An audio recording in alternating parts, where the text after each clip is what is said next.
to have. So let me just go for the recorder here, and there we go. Recording has been started. Ladies and gentlemen, mesdames et messieurs, meine Damen und Herren, señores y señoras, welcome back. This is game number one between the quarterfinal match of Grubby against ZENEXIceCream. And we saw Grubby play a lot of games today, most likely, especially in the beginning of this tournament. He played 4 PvPs in a row, and nearly all of them he went just for a 4-gate and crushed his opponents right away. ZENEXIceCream, a Korean player on Team ZENEX, is a good player, is a very good player. Still, he's not then, in terms of Korean accomplishments, not too accomplished. Ice Cream was not able to qualify for the current GSL Code A season, which starts next week, but still, being on Team ZENEX, like I already told you, some of you, is a good thing to do, a good thing to have, good thing to be, good thing. It's a good thing in general. Here we go, because when you're able to train on a daily basis with people like ZENEX Line, ZENEX Coker, ZENEX Curix, ZENEX Jjan, ZENEX Core, ZENEX Zero, you should be in not too bad of a position. So, Grubby here with his green Protoss in the top bottom left. He is playing against ZENEXIceCream, who is on the North American servers with his ID ZENEX1, which actually is his name because his name is ShowJ1. And that's why he decided to go for 1, because I think ZENEXIceCream doesn't really fit here on Battle.net. So, there's Grubby. He was scouting 1, he was seeing, okay, what was going on in that regard. There's the Marine trying to kill this probe. The probe will most likely not go down, still got 16 HP left. Was scouting that there was no add-on, but instead a second Marine in production. We don't see a refinery, so it's most likely, and especially since we are on Shakura's plateau, to see a command center. Now this is interesting, which I don't really understand. Why is he not just building this command center here at the natural expansion? Why is he building it in his main base? Is he afraid of Grubby just going for any early aggression? And I mean, take a look at this. Oh, not this. Take a look at... I'm not talking about this, but I'm talking about this natural expansion of Grubby. There we see a Nexus. This Nexus is 25 seconds down already, so the 1-gate expand. So it would absolutely be no problem at all for ZENEX1 to build a command center here on the low ground, add maybe a bunker here, and then he should be good to go. There we see barracks number 2 and barracks number 3. ZENEXIceCream was already able to just take out the Protoss player from the US out of the tournament. Another ZENEX player was able to just take out, we just saw ZENEXHEC, who took out FXO's Moonin, who is currently living with the FXO guys in Korea. There we see gate number 2, gate number 3 coming up for Grubby. Is he following this up with a standard play? By standard play I'm talking Robo Facility. Not just yet, now getting his second assimilator. This Nexus here at the natural is finishing. Grubby realizing, oh, better put them here back here to this Nexus, my probes. This some sort of scouting pylon to see if there are any drops coming in. Now those gates are opening up. We see a stalker here at the front, trying to see what's going on at the Zelnaga watchtower. And there the Marines waiting. Those Marines did do a good job at just being here in a nice arc. Grubby trying to do some more damage, will not be able to do so. Pulling back with his Marines. There's the bunker waiting. Orbital command is landing. There we see the refinery getting built. Double SUVs getting called down. There we see the robo I was talking about earlier. And because of the fact that we just saw a factory being built by ZENEX1, we realize, okay, no cloaked banshees, nothing like this anytime soon. And another reason why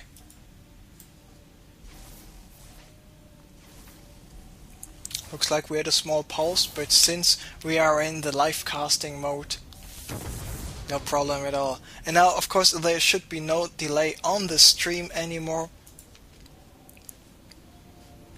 We see Grubby here with his Nexus actually. Um, Going nearly a full saturation, not just yet. We see, for example, this mineral patch, not just yet. And what I wanted to talk about earlier was why Grubby was delaying this robo facility quite a bit was basically just because of the fact that he was spotting, okay, the barracks is out, marines are out, but there was no refinery, which means going for a gasless expand, and someone is going for a gasless expand. You hear the term, the word gasless. You realize, oh, you actually need gas for cloaked banshees, so it was no pressure on Grubby to just get out this robot facility as fast as possible to deal with some possible cloaked banshees. Now there is a probe going for some patrolling in front of the base here of ZENEXIceCream. So if ZENEXIceCream is moving out with his forces, this probe will actually know if there's going to be some action here.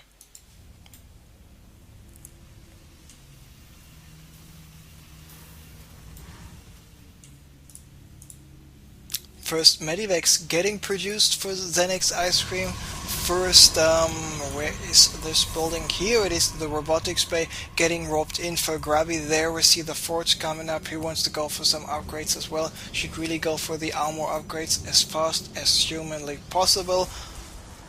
He's having quite a lot of sentries on the field, of course. The quality of the force fields can most of the time and often decide the outcome of a battle or even of a match. We see some more gates just about to get finished. IceCream was going for a scan here. Let's take a look how much did he spot, and he spotted absolutely everything. Now his base is under attack, which is basically the factory by the Stalker here. He's pulling back with those units, and looks like ZENEXIceCream is about to move out Grubby with his observer. He was spotting this, so he knows what's up. That's why he's pulling back with all of his forces. He's getting the first Colossus done. It is halfway done, not just yet finished. And there we have the first engagement. Guardian Shield coming up. The medivacs do a good job at healing, but very nice force fields trapping a lot of those units. Still, Marauders are quite powerful of a unit to have. There we see some more Zealots moving in. I would have really liked for Grubby to wait until he had just a couple of more Zealots out to tank the damage. Now, anyway, IceCream is retreating, realizing, okay, it's time for me to pull back because his reinforcements will be there on the field quite fast. So this factory started to burn, so as soon as it's burning, it's actually no need for Grubby to follow it around anymore.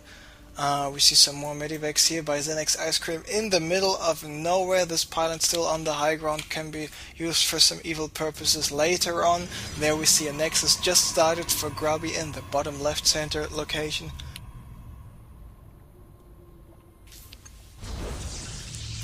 Pylon coming up for him as well at this base. What about his upgrades? His +1 attack is halfway down. We see some more Vikings on the field. Grubby knows what's going on in that regard, realizing, okay, there are even more barracks being built, but not so much tech just yet. He doesn't spot a refinery because there's an armory, because there's no armory on the field. He's got 4 of those medivacs. The Forge is now researching the +1 attack and not the +1 armor for Grubby. This is interesting because most of people say if you're fighting against Marine Marauder medivac, you just actually need the armor upgrades way more, because the longer your Zealots at the front actually stay alive, the better it'll actually goes for you. And since the Colossi and the gateway units, or let's just say in general, all the gateway units and all the robotics units, besides from the Observer and the War Prism, do profit from the same upgrades, it's actually better to have the armor, just also because of the fact that those Marines with the stim, they have such a high attack speed, and the more attacks you are going to receive by your opponent, basically. Nice job by IceCream to take out the Observer. The more your opponent attacks you, the better armor upgrades are. The more stuff he has, the more units he have, the better your armor upgrades are. And when you, for example, have a lot of units, just go, and your opponent have less units, just go, for example, with the attack upgrade, because most of the time you can attack more often. If you can attack more often, your attack upgrades are a little bit more efficient. Of course, there are some nice force fields by Grubby to prevent those units from moving over here. The Vikings trying to take out some more units, where the Colossi not just yet on the field. Here are 4 Colossi in the back, and I'm not sure what they did. Oh, they tried to deal with the drop. Now at the same time we see Grubby is moving out with his forces, or he's preparing to just deal with those remaining gateway units. The infantry units did go for some nice force fields, tried to stay alive at the same time. Where are those Colossi? Here they are, the Vikings trying to hunt them down, and there are just so many Vikings on the field doing so much damage. Now all the Vikings go down, and only 3 Colossi were killed by Grubby, so Grubby actually in a very good position to deal some damage here. More of those Marauders go down, and they did do some nice damage here. Anyway, but still Grubby here with a way more better positioning, with a way efficient type of attacks, the Guardian Shields and the force fields, to prevent those units from attacking here. Then the force fields here on the left side actually were helping out Grubby so much, and this is what I said earlier on. Well-placed force fields are a key for the Protoss race to win a battle, and now with this counter-attack being too powerful, one is only left one choice, which is GG out of the game, and Grubby is up 1-0 here in the quarterfinals for the Team Liquid Open number 17 on the North American servers, which puts Grubby in a 1-0 lead. It's a best of 3, so whoever wins 2 out of 3 matches will advance to the semi-finals. Grubby needs to win 1 more game. ZENEXIceCream needs to win 2 more games. So